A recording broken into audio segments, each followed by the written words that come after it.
paz de Cristo, meus irmãos, aqui falando o pastor André William. E hoje nós veremos a lição de número 8, cujo título é Moisés, o homem que falava com Deus face a face. Nessa lição nós estamos tratando sobre os ícones da antiga aliança e hoje especialmente o servo de Deus, o profeta do Senhor, chamado Moisés, que se destaca entre os demais porque o próprio Deus o faz assim. Em Deuteronômio 34, versículo 10, que é o nosso textuário, diz assim, uma síntese de quem foi Moisés. E nunca mais se levantou Israel profeta algum como Moisés, a quem o Senhor conhecera face a face. Veja o destaque que Deus dá a este homem. E o comentarista, pastor Gesiel Gomes, faz uma divisão muito sábia da vida dele em 3 fases. Como viveu 120 anos, ele faz em 3 etapas de 40 anos cada uma. Mas como introdução, vamos tentar pensar o seguinte: a forma como Deus elegeu, escolheu Moisés e o elevou diante do povo, e até em relação a outros personagens da antiga aliança, ele tem um destaque, ele tem um lugar especial. Deus usou tanto Moisés numa dimensão tão intensa, tão forte, que nós podemos perceber o trato de Deus em relação a Moisés, que Deus chega a compartilhar itens ou ferramentas com Moisés. Por exemplo, a lei de Deus, que foi dada para a instrução do povo, também é chamada de lei de Moisés. A vara que Moisés carregou também é chamada de vara de Deus. O povo que era chamado pelo nome do Senhor, em dado momento o próprio Deus diz, o teu povo, Moisés. Veja que Deus não é vaidoso ou exclusivista ao ponto de dizer, Moisés, você só me serve, mas é alguém desconsiderado ao longo da história. Não, Deus eleva tanto esse servo que ele tem um nome, ele tem características próprias que nos servem de exemplo, ao ponto de Deus considerá-lo um servo incomparável no sentido profético. Olhando para a vida do servo do Senhor Moisés, nós vemos aqui o primeiro tópico, o tópico de número 1, pastor Gesiel Gomes, ele delimita essa primeira fase da etapa de vida de Moisés como aqueles primeiros 40 anos que ele viveu no Egito. Você conhece a história, nós sabemos que depois de 400 anos, conforme Deus havia falado a Abraão, o povo de Israel, os hebreus, estavam no Egito. E a partir de um determinado momento começaram a sofrer a opressão que Faraó os impunha no regime de escravidão. Então o povo dá-se a clamar ao Senhor, e o Senhor lembra-se da palavra que ele disse a Abraão, a Isaque e Jacó, e começa a ouvir o clamor. Aí ele levanta um salvador, um libertador para o povo. Mas essa primeira fase da vida de Moisés não foi simples, não foi fácil. Faraó havia determinado a morte dos infantes, meninos, naquela época, com medo que a população aumentasse e de algum momento virasse-se contra ele, juntasse contra os seus inimigos numa eventual guerra. Então o Faraó determina a morte dos meninos hebreus. Mas Deus milagrosamente salva Moisés neste tempo e daí o seu nome, tirado das águas. E ele foi chamado por um tempo filho da filha de Faraó. Mas algo impressionante na história de Moisés que eu queria ler contigo aqui no texto sagrado, em Hebreus capítulo 11, versículo 26, diz assim a respeito desse seleto homem de Deus: tendo por maiores riquezas o vitupério de Cristo do que os tesouros do Egito, porque tinha em vista a recompensa. Pela fé, deixou o Egito, não temendo a ira do rei, porque ficou firme, como vendo, destaco essa palavra, vendo o invisível. Essa é uma marca muito interessante na vida de Moisés, a sua visão, mas não a visão natural, a sua visão espiritual. Me parece que a Escritura tenta salientar isso, porque a Bíblia diz que quando morreu Moisés, com seus 120 anos, os seus olhos não se cansaram. Ou seja, Moisés tinha a sua visão, por mais que a idade estivesse avançada, bem viva.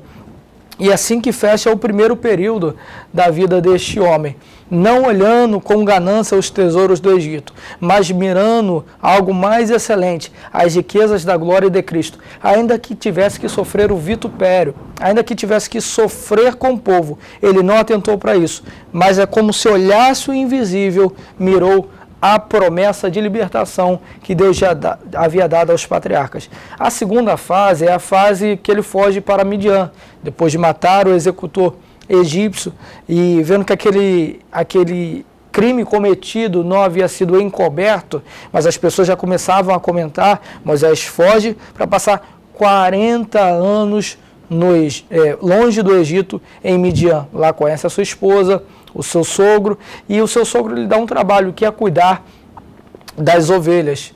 E a Bíblia diz que ao fim desses 40 anos ele tem um encontro com Deus. Parece que Deus faz de maneira proposital essa sequência na vida de Moisés. Para os 40 anos que ele passará futuramente cuidando do povo, guiando o povo no deserto, ele teve de ficar 40 anos no deserto guiando ovelhas, cuidando de animais que dependiam da visão do pastor, do cuidado do pastor, do pastoreio, da proteção. Assim Moisés aprendeu, foi forjado no deserto, cuidando de ovelhas, para que no futuro pudesse administrar os negócios de Deus. Muitas vezes Deus nos coloca em situações que aos nossos olhos são diminutas, são pequenas, são de maior importância. Mas Deus, que tem uma mente muito superior à nossa, Ele trabalha dessa seguinte maneira. Ele nos treina com situações ordinárias, cotidianas, simples, a fim de nos levar a um patamar que Ele deseja. Mas para isso requer-se um tempo, o tempo de aprendizado. E essa segunda fase da vida de Moisés fala muito bem disso. O tempo de aprendizado. Você, quando estiver estudando essa lição e expondo essa lição aos seus alunos, pode destacar isso. Não despreze o dia das coisas pequenas, porque Deus as estabeleceu para isso mesmo, para aprendizado, para um crescimento e, posteriormente, uma aplicação de muito proveito para o reino de Deus.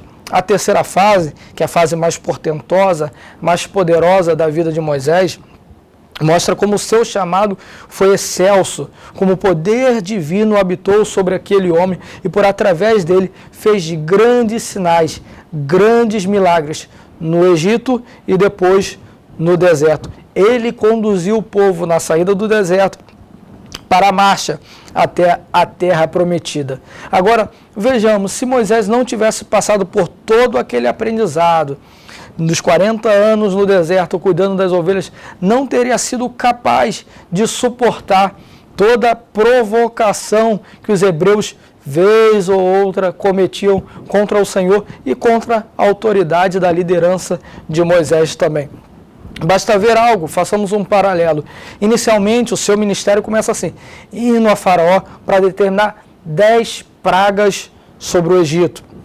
Na 10ª praga, Faraó se rende ao poder de Deus e resolve libertar os hebreus com a morte do seu primogênito. O seu próprio filho morreu com a 10ª praga. Só que o povo que Moisés conduziria era tão duro de coração como este Faraó. Em Números capítulo 14, versículo 22, e também o versículo 23 detalha bem isso, o Senhor diz, reclama com Moisés, questiona o seguinte: este povo me provocou a ira 10 vezes. Veja, Faraó resistiu ao Senhor 10 vezes. O povo 10 vezes murmurou contra o Senhor. A mesma régua que Deus dá a Faraó, Deus dá aos hebreus, resistindo ao Senhor por 10 vezes e provocando ao Senhor por 10 vezes. O Senhor disse: baixa, Moisés, este povo não entrará no meu repouso. Um homem que não tivesse sido treinado não conseguiria executar este trabalho de Deus até o final. Por isso a Escritura diz a respeito dele: não havia homem manso na terra igual a Moisés. Quem sabe essa mansidão aprendeu cuidando de ovelhas. Como conclusão, nós podemos colocar o seguinte, que como nosso textuário diz, Moisés está num nível tão superior que nunca mais, na comparação ordinária que o escritor faz diante dos outros profetas que havia no seu tempo, que nunca mais se levantou um homem na envergadura de Moisés, com quem o Senhor falava face a face, dependendo da versão, boca a boca. Um nível de intimidade, de proximidade tão grande que Deus o faz seleto e distinto. Prova disso que Deus cuida tanto da imagem e do nome de Moisés que ele teve 3 esconderijos na sua vida. Por 3 meses ele foi escondido quando recém-nascido, quando sua mãe e seu pai viram que este era formoso, para que não morresse segundo o mandado de Faraó. Depois ele mesmo impõe-se um esconderijo quando foge para Midian, fugindo de Faraó. E terceiro, depois da sua morte, a Bíblia diz que o Senhor ocultou o corpo de Moisés. Isso na Escritura é um sinal de grandeza. Grande não é quem se esforça para aparecer, grande é quem Deus se dá o trabalho de esconder. E assim foi Moisés, guardado pelo Senhor no seu nascimento, na sua vida adulta e depois, ao fim do seu ministério, Deus cuidou de Moisés. Por quê? Porque falava com o Senhor face a face, tinha intimidade com o Senhor. Busquemos essa intimidade. Amém.